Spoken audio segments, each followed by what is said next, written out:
Selamat siang, salam sejahtera bagi kita semua.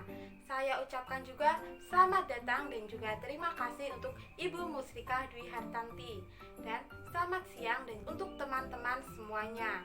Perkenalkan, saya Desi Nurul Latifah dari Prodi Administrasi Perkantoran. Dan sebelum saya akan presentasi, saya akan menjelaskan mengenai materi saya. Namun, sebelum itu, saya mempunyai sebuah quotes. Orang bijak mengatakan, bekerja keras untuk sesuatu yang tidak kita pedulikan disebut stres. Sedangkan bekerja keras untuk sesuatu yang kita cintai disebut gairah. Artinya, jika tak bisa menyelesaikan dan segala sesuatu berjalan tanpa kendali kita, maka akan menciptakan stres. Tetapi dengan passion, segala sesuatu akan menjadi lebih ringan dan mudah karena melakukannya dengan penuh gairah. Maka, pada kesempatan siang hari ini, saya akan menjelaskan mengenai manajemen stres mahasiswa baru. Mari kita memahami apa yang dimaksud dengan stres terlebih dahulu. Stres merupakan reaksi tertentu pada tubuh yang bisa disebabkan oleh berbagai tuntutan. Misalnya, ketika manusia menghadapi tantangan atau challenge, ketika dihadapkan pada ancaman atau threat, atau ketika harus berusaha menghadapi harapan yang tidak realistis dari lingkungannya. Mengapa mahasiswa baru perlu melakukan manajemen stres? Yang pertama yaitu mengetahui sumber stres.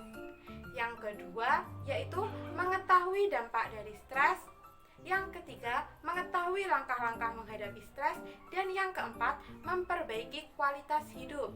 Nah, untuk memahami lebih lanjut, mari kita bahas bersama. Ada 5 sumber utama stres mahasiswa, yaitu yang pertama ada tugas kuliah.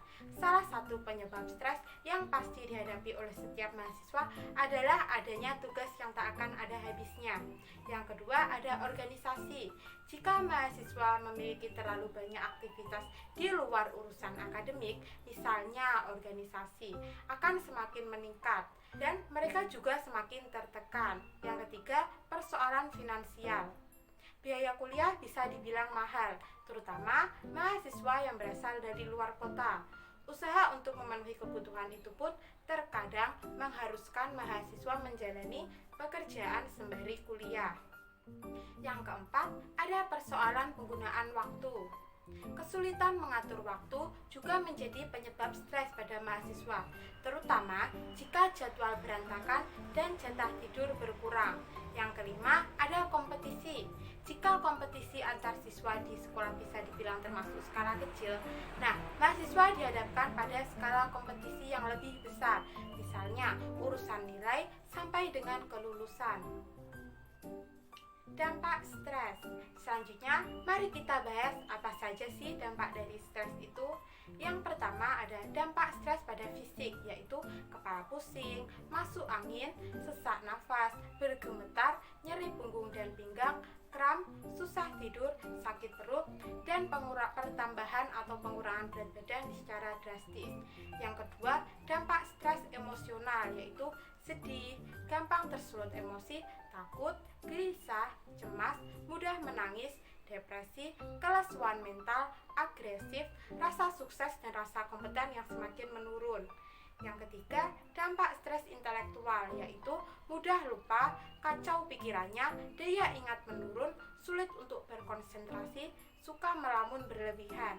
Yang keempat, dampak stres interpersonal, yaitu sikap acuh, sering mencari kesalahan dari teman, tidak percaya teman dalam pembagian tugas kelompok, menutup diri dari pergaulan, dan mengingkari janji. Selanjutnya, kita akan membahas mengenai kategori stresor. Yang pertama ada akademis. Stresor akademis meliputi perubahan mendadak pada situasi belajar, metode mengajar, serta suasana kampus yang jauh berbeda dengan sebelumnya. Pada lingkungan kampus, mahasiswa dituntut untuk lebih aktif, belajar mandiri, dan berpikir komprehensif. Yang kedua ada sosial. Nah, pemberian status mahasiswa pada seseorang secara otomatis diikuti oleh pemberian label sosial, serta harapan masyarakat dan keluarga terhadap mahasiswa baru. Yang ketiga ada personal. Sebagai individu, mahasiswa memiliki konsep, harapan, tujuan, nilai-nilai pribadi yang dipegang dan ingin diterapkan selama dia menjalani masa studi. Kesenjangan antara prinsip dan kenyataan yang harus dihadapi dapat menjadi pemicu stres. Selanjutnya, kita akan mempelajari bagaimana langkah-langkah dalam mengatasi stres.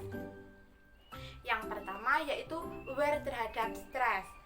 Situasi stres dapat mempengaruhi keadaan fisik dan mental seseorang. Aware terhadap stres berarti mampu mengenali tanda-tanda dari keberadaan situasi stres. Yang kedua, melakukan time out.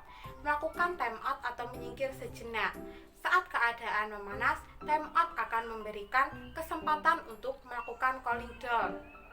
Yang ketiga, menyusun rencana self-care. Kesibukan melakukan tugas-tugas seringkali membuat orang mengabaikan kebutuhan diri sendiri. Menyisihkan waktu untuk melakukan self-care dapat mengurangi beban yang overload. Misalnya, tidur yang nyenyak, berolahraga, meditasi, sholat atau berdoa, atau relaksasi beberapa menit. Yang keempat, menyusun rencana pengelolaan waktu. Melaksanakan pekerjaan atau tugas dengan menyusun rencana pengelolaan waktu, membuat prioritas dan jadwal akan membantu menghadapi situasi stres. Yang kelima, ada memecahkan problem bersama. Sebagai mahasiswa baru, seringkali kita berpikir bahwa kita harus dapat menyelesaikan semua masalah. Mengajak teman untuk berdiskusi bersama, memecahkan masalah, sehingga dapat membantu mengembangkan kemampuan problem solving di kemudian hari. Yang keenam, ada mencari dukungan. Ada kalanya situasi stres berada di luar kemampuan untuk menghadapinya.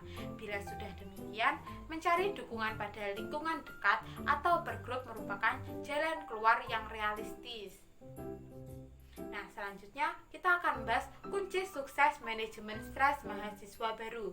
Yang pertama, beradaptasi dengan suasana belajar, metode mengajar, dan lingkungan kampus. Yang kedua, meningkatkan kepercayaan terhadap kemampuan diri dan memenuhi harapan sosial. Nah, yang ketiga ada melakukan penyesuaian dan mempertahankan diri. Nah, yang keempat, memiliki keterampilan mengelola stresor. Nah, yang kelima, mempersepsikan stres sebagai pengaruh positif. Nah, kesimpulan dari manajemen stres. Yang pertama, ada stres. Pada dasarnya, stres merupakan respon-respon tertentu dari tubuh terhadap adanya tuntutan-tuntutan dari luar. Yang kedua, ada distress. Nah, kondisi stres tersebut dapat memberikan pengaruh negatif bagi individu. Pengaruh negatif ini disebut juga dengan distress. Distress terjadi ketika individu menginterpretasikannya sebagai sebuah ancaman atau hambatan atau gangguan, sehingga dia akan selalu merasa ketakutan dan semakin menurunkannya motivasinya untuk dapat menyelesaikan masalah tersebut. Yang ketiga ada eustress. Kondisi distress harus dapat diubah menjadi stres yang memberikan pengaruh positif atau disebut juga dengan eustress.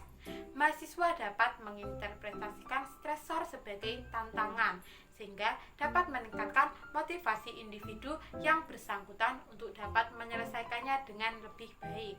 Yang keempat, kesehatan mental. Dengan mengubah pengaruh negatif menjadi pengaruh positif, dapat termanifesti dalam bentuk kejadian atau tantangan yang menyenangkan atau menegangkan yang memicu senyawa kimia dalam tubuh yang dapat menjaga kesehatan mental. Nah, sekarang kalian sudah paham kan bagaimana manajemen stres pada mahasiswa baru? Kalian bisa menerapkan manajemen stres tersebut ketika menghadapi stres kuliah. Nah, pembahasan manajemen stres kali ini sudah selesai. Sekian presentasi dari saya. Terima kasih atas ketenangan Anda dalam mengikuti presentasi kali ini. Semoga dengan presentasi ini dapat menambah wawasan Anda.